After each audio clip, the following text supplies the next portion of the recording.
عليكم، اهلا ومرحبا بكم في متابعين الاعزاء في حلقه جديده من حلقات ابطال خلد الله ذكرهم في التاريخ. الحلقه دي مش اي حلقه، مش زي الحلقات اللي فاتت بنتكلم فيها في صيغه الماضي. احنا بنتكلم في صيغه الحاضر عن ناس فعلا دلوقتي موجودين في اللحظه ديت، وشباب زينا، مش ناس كبار، شباب زينا بيحققوا انجاز ومترشحين لجائزه نوبل. شباب بيفتحوا ابواب المستقبل من قلب جامعه هارفارد. شباب مترشحين لجائزه نوبل، شباب هيشرفوا مصر قدام العالم كله. بنتمنى واتمنى من كل قلبي ان هم يحصلوا على جائزة نوبل ويشرفونا زيهم وزي من سبقهم، زي الدكتور احمد زويل والدكتور مجدي يعقوب الخ.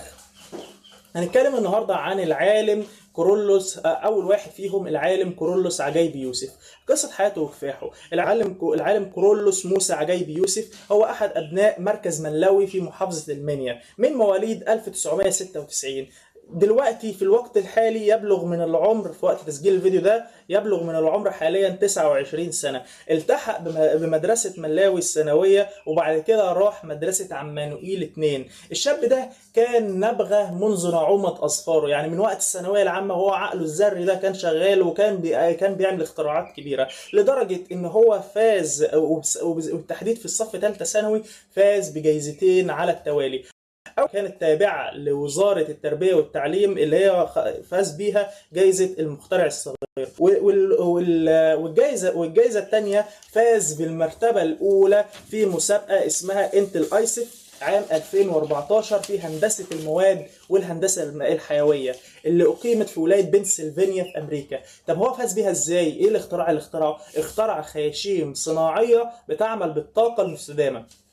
بعد كده شارك في كذا مسابقه للموهوبين. شارك في مسابقه الموهوبين في مجال الابتكار العالي، شارك في مسابقه الموهوبين والمخترعين العرب سنه 2013 اللي اقيمت برعايه المجموعه العربيه للمخترعين العرب.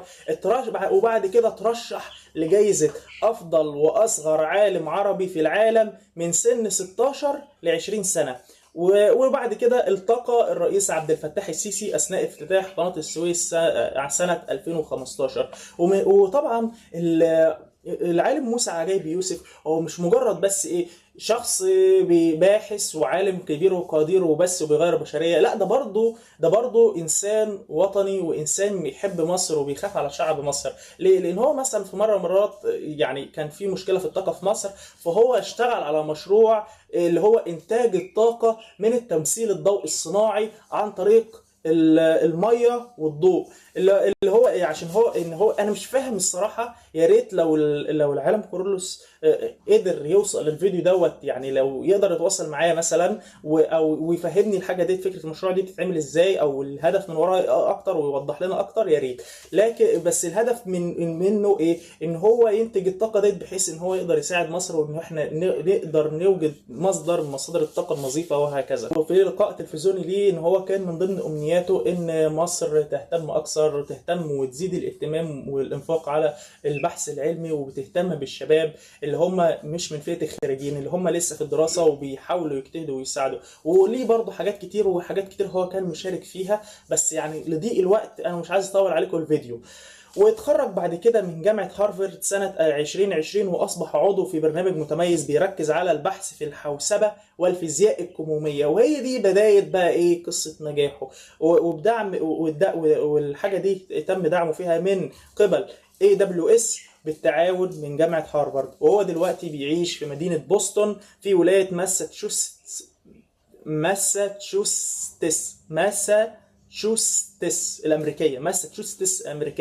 وهو دلوقتي في سن 29 انضم لفريق العالم الجليل فريدريكو كابسو. فريدريكو كابسو ده اعرفه لكم بعدين، بس حملك عليا يا عزيزي المشاهد. فريدريكو كابسو استطاع كورولوس هو الفريق اللي بينتمي ليه ان هم يبتكروا شريحه نانويه. هتلاقيها هتظهر دلوقتي، هتظهر الصوره بتاعتها دلوقتي في الفيديو، تقدر تتحكم بفوتونات الضوء بدقه فائقه، وتقوم بمجهود كمبيوتر فائق كبير بحجم الأوضة. يعني تخيل كده الشريحة الصغيرة اللي قد كده تقدر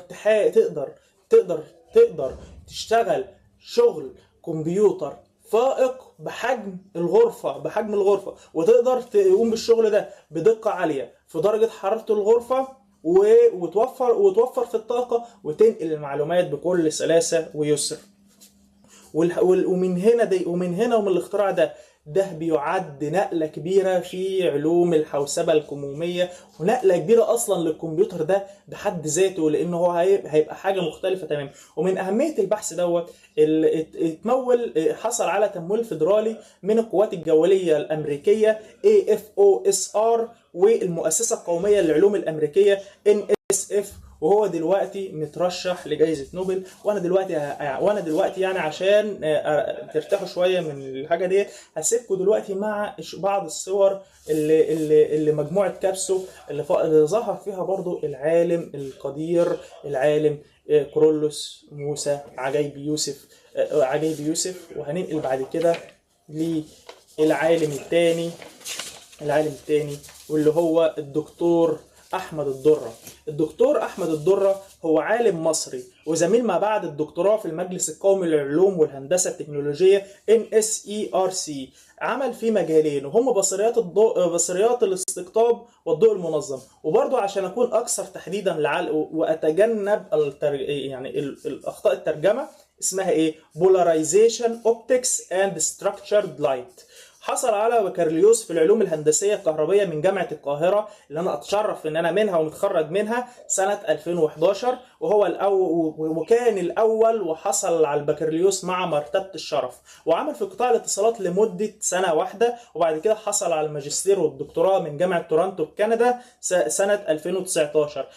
وبعد كده اشتغل باحث زائر في مكتب لورانس بيركلي الوطني للعلوم والهندسة والتكنولوجيا، واشتغل في جامعة ويت ووترسراند اللي هي في جنوب افريقيا. ونتج عن نشاطه البحثي اكثر من 30 بحث منشور في مجلات ومؤتمرات ومجالات الهندسه الكهربيه والفيزياء والتطبيقات البصريه والفوتونيه. ومولت ابحاثه من عده جهات، منها المجلس الوطني للعلوم والهندسه والتكنولوجيا في كندا، ومنظمه OSA، ومنظمه SBIE. وليه بحث موازي لبحث العالم كورولوس موسى عجيب يوسف في الفوتونات والبصريات مع نفس العالم القدير فريدريكو كابسو تحت عنوان السطح الفوقي المزدوج، او برضو زي مكتوبه بالانجليزي ايه باي لاير ميتا سيرفيس. واتنشر البحث ده في مجله نيتشر. وموضوع الدراسه ديت ايه؟ بيتكلم فيها عن ايه؟ ان هو قدر يطور طريقه او يطور بنيه او شريحه مزدوجه من طبقتين نانويتين من اكسيد التيتانيوم تستطيع استقطاب الضوء بطريقه متكامله تغني عن تجميع عده عناصر بصريه. وحصل البحث دوت برضو على تمويل من نفس الجهات برضو اللي مولت الدكتور العالم موسى عجيب يوسف، وهي القوات الجويه الامريكيه AFOSR، وبرضو المركز الوطني للعلوم الامريكيه اللي هو NSF. ولازم برضه عزيزي المشاهد ان احنا هنا بنتكلم على اجهزه بحجم النانو. الحجم النانو حاجه صغيره جدا، حاجه تقريبا حاجه لا ترى بالعين المجرده. تخيل حاجه كبيره قد كده، مختبر كبير، اجهزه كمبيوترات فائقه نقدر نختصره في حاجه بحجم النانو.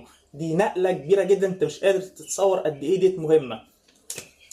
بعد كده يا عزيزي المشاهد احنا بنسال نفسنا، مين هو العالم الجليل والقدير فريدريكو كابسو اللي هو اشرف على اللي هو بيشرف على العالمين الرائعين دول وبيناقش معهم ابحاثهم؟ العالم هو عالم ايطالي تجنس بالجنسيه الامريكيه سنه 23/9/1992، ومتجوز وليه طفلين.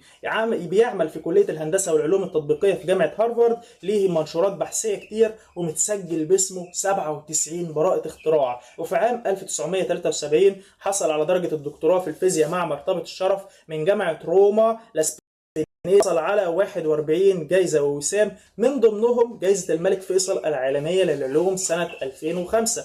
ومن الأنجازات اللي هو حققها: 1. هندسة البنية النطاقية والليزر الكمومي المتتالي QCLS. 2. الأسطح المعدنية والبصريات المسطحة. 3. قوات كازيميرا. طبعا يا عزيزي المشاهد انت هتلاقي انا بقول شويه حاجات مجعلصه كده وحاسس ان انا مش فاهمها. انا ذات نفسي انا يعني دول علماء، وطبعا وطبيعي العلم لازم هيبقى فيه كلمات صعبه احنا ما نفهمهاش. فعشان خاطر تفهم الحاجات دي انا سايب البايو بتاع العالم فريدريكو كابسو وطرق التواصل معاه والحاجات دي كلها تحت في المصادر، وهتلاقي الانجازات اللي هو عاملها ديت اكتر مشروحه بشكل افضل.